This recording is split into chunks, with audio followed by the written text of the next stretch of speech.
Yan yung kanyang design. So yung base niya ay matte black. Tapos yung color ng kanyang mga decals, meron ditong parang silver. Tapos may blue, may stripes ng orange. So ang ganda ng combination. Very attractive. Nakaka-catch niya talaga yung attention mo. And then, yun na naman, LS2. So, ang ganda nung mga orange na stripes. Buhay na buhay siya. Dito naman sa kanyang top portion. So, yan yung kanyang brand, LS2.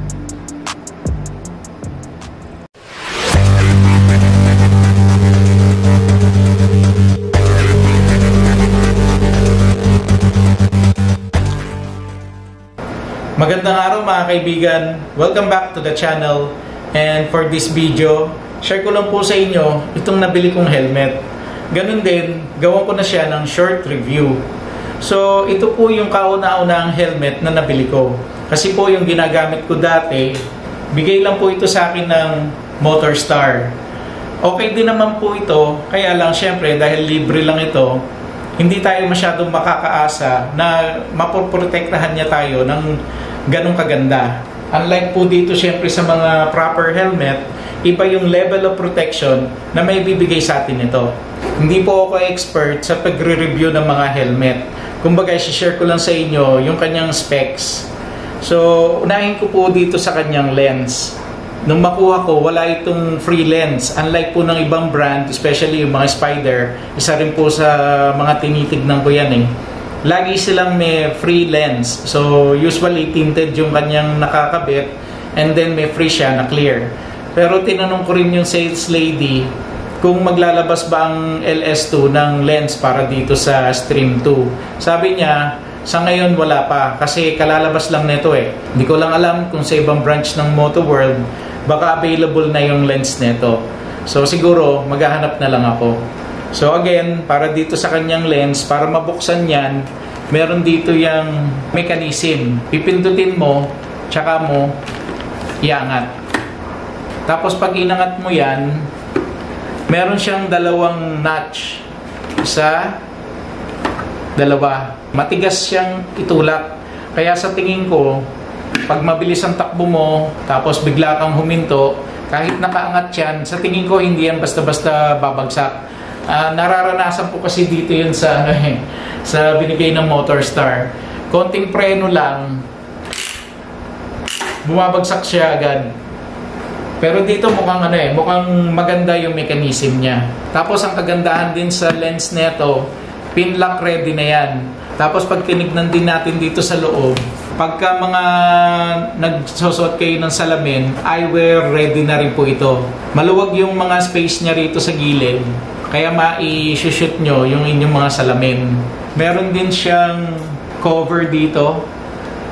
Hindi ko lang po ano tawag dito eh. Pero sabi nila para ma-reduce yung fog dito sa ating lens.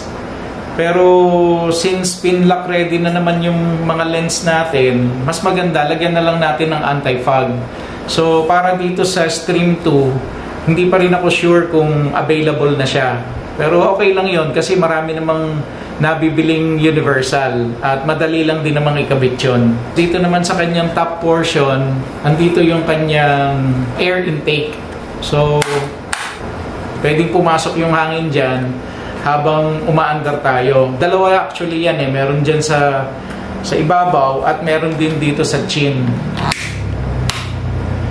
Nung sinubukan ko ito, dito sa chin niya, malakas yung pasok ng hangin. Dito, medyo mahina lang. Tapos, yung kanya namang exhaust, nandito sa likod. So, nandito yung exhaust niya. So, next, itong kanyang quick release. So, made of hard plastic at mukhang matibay naman.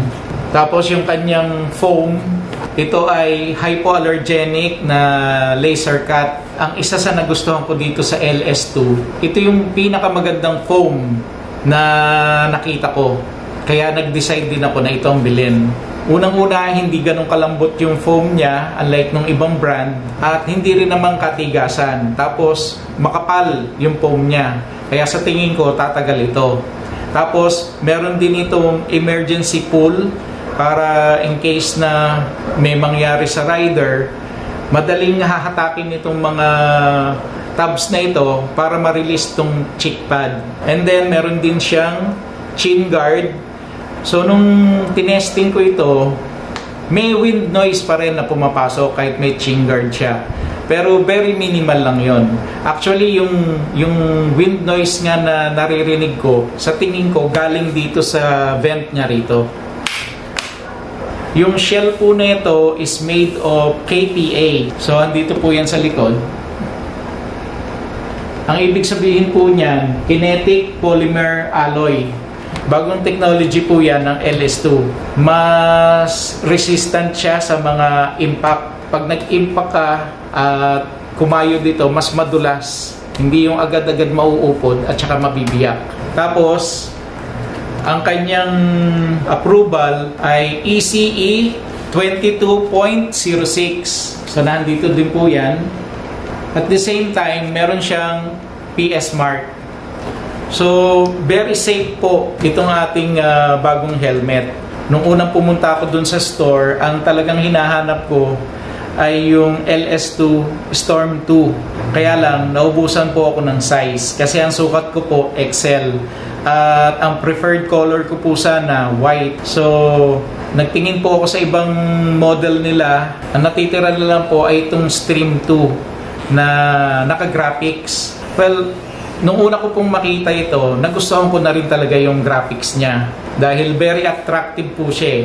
Ito lang din po kasi yung nag-fit sa akin ng maayos. Actually, yung pong Storm, nakapagsukat po ako noon na may graphics din, XL. Kung i-compare ko po sa XL po ng Stream 2, magkaiba po silang ng fit. Ito po, XL, pero saktong-sakto dito sa aking ulo, sa bilog ng aking ulo, pati dito sa aking cheeks.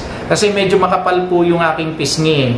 So, ang pangkaraniwang nagiging problema ko, kasya dito sa aking ulo, sa circumference. Ang problema, dahil nga mataba yung cheeks ko, ipit na ipit. So, medyo malaking discomfort para sa akin. So, syempre, pag bibili po tayo ng helmet, dapat i-consider natin yung fittings niya.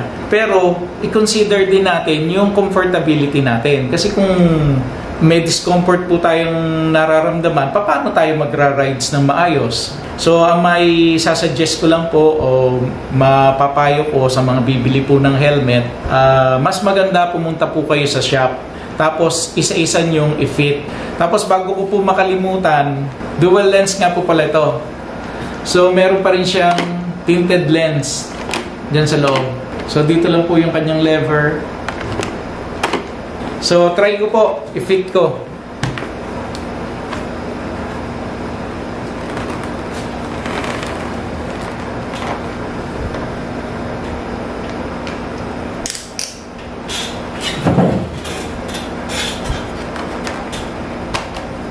So, saktong-sakto sa akin. Hindi siya naiiwan pagka nagsusway ako ng sa side.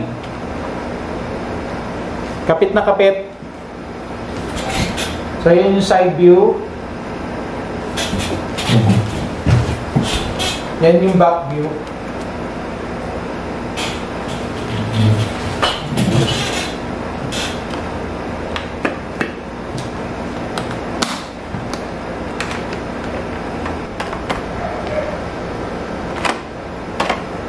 Akala ko nung una, madilim siya eh. Pero nung ginagamit ko na, nagustuhan ko naman, maliwanag din. Tapos yung dito sa quick release niya, sakto lang para sa akin. Hindi siya tumatama dun sa Adam's apple ko. Tapos sa bigat naman niya, okay lang. Hindi naman siya kabigatan. Meron siyang 1,600 grams. So, plus minus 50 grams yun. Hindi siya mabigat, hindi rin naman siya magaang. Kumbaga, nasa gitna lang siya. At isa pang napansin ko rin dito, dahil nga sa matte black yung base nito, kapitin siya ng mga smudges. So kung may mga langis yung kamay natin at humawak tayo dito, nagkakaroon siya ng mga parang oils yung kanyang surface. So sa tingin ko, lilinisin ko muna ito, tapos i-sprayan ko siya ng graphene coating. May ginagamit kasi akong graphene coating na nabili ko lang sa Lazada. So ilalagay ko yung link nun sa description box dahil gustong gusto ko yung product na yun eh. Ito yun gawa ng AutoWorks. Bilib ako dito kasi talagang nami-maintain niya yung pagka-hydrophobic ng pintura. Yun nga dun sa aking Navara, more than 3 months ko nang in-applyan nito. Usually naman kasi pagka naglinis ako, tubig-tubig lang. Tinutubig ko lang yung katawan niya. Bihira akong maggamit ng car shampoo. So usually, pag sobrang dumi, tsaka lang ako gagamit ng car shampoo. So sa Navara siguro nakapag 3 beses na ako nakapag-shampoo ron. And still, makintab na makintab pa rin siya at buhay na buhay pa rin yung pagka-hydrophobic niya. So how much more pagka in-apply ko ito dito sa ating helmet. Halos hindi ko naman huhugasan ito. Usually pupunas-punasan mo lang pag marumi. So definitely, tatagal yung graphene coating na ito dito sa ating helmet. Tanggalin ko rin tong kanyang lens para malagyan ko siya ng maayos na application. So para alisin tong lens natin, iangat muna natin to ng todo. Dito sa kanyang mechanism, kailangan i-push natin to pag ganon, and then itutulak natin papunta dito sa ikatlong kanal. So parehas natin gagawin yung magkabilang side. Push, tapos tulak. So ganon. Yung notch niya nandun na sa dulong kanal. Tapos madali na natin tong matatanggal. Ayan. So dito sa kabilang side, again, push lang natin papunta ron. Ayan, tanggal na. Tapos pagbabalik, gawin lang natin yung reverse. Linisin ko lang kasi may mga smudges nung oils na galing sa kamay ko. So ang panlilinis ko lang, alcohol.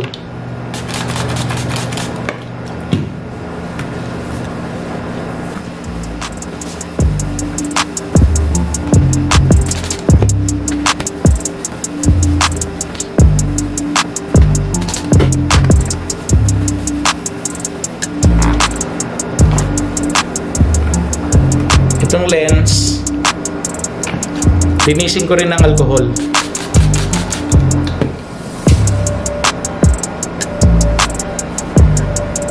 So dapat ang pamumunas nyo rito microfiber para hindi magagasgas yung lens natin.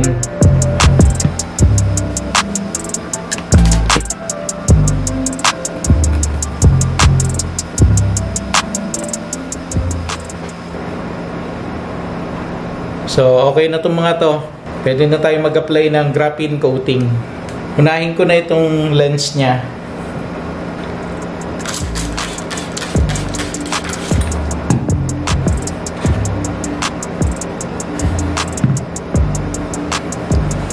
So, para lang kayo nag-apply ng wax,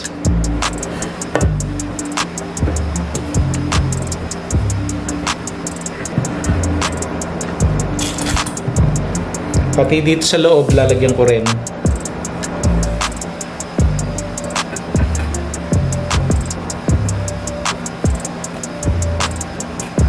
Pag medyo natutuyo na, baliktarin lang natin yung basahan natin. Tapos punasan lang uli natin. So, i-buff natin ng maayos.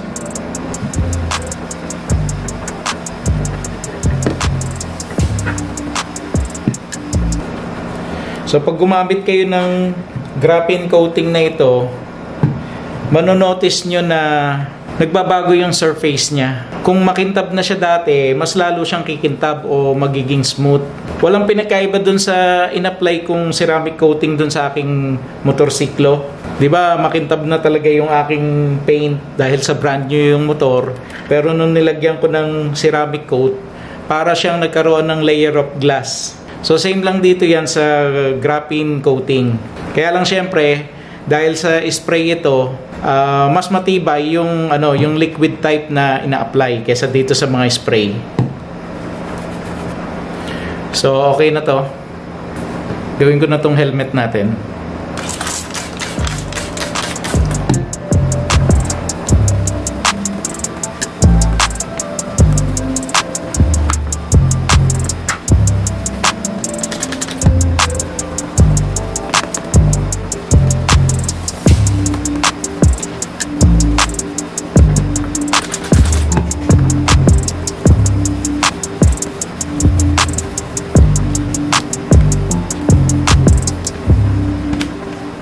So baliktarin ko lang yung basahan ko, yung side, tapos ibabap ko na ito.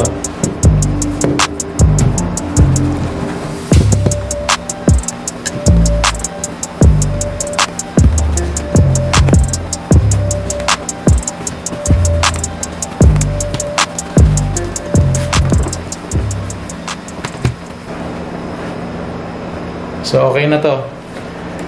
Mas dumulas yung kanyang surface. Kasi usually, di ba, pagka matte black yung ating helmet, medyo rough siyang hawakan. Pero ito, very smooth, madulas. So, ang kagandahan nun, syempre yung mga dumi, hindi masyadong kakapit. Even yung mga smudges, or kung minsan yung kamay natin, mahawak tayo ng mga pagkain mamantika, tapos hahawakan natin yung helmet natin. Syempre, magkakaroon siya ng mantika, pero madali siyang alisin. Kumbaga, punasan mo lang ng medyo basang-basahan, matatanggal na yung mga dumi. So, okay na to. Balik ko naman yung kanyang lens.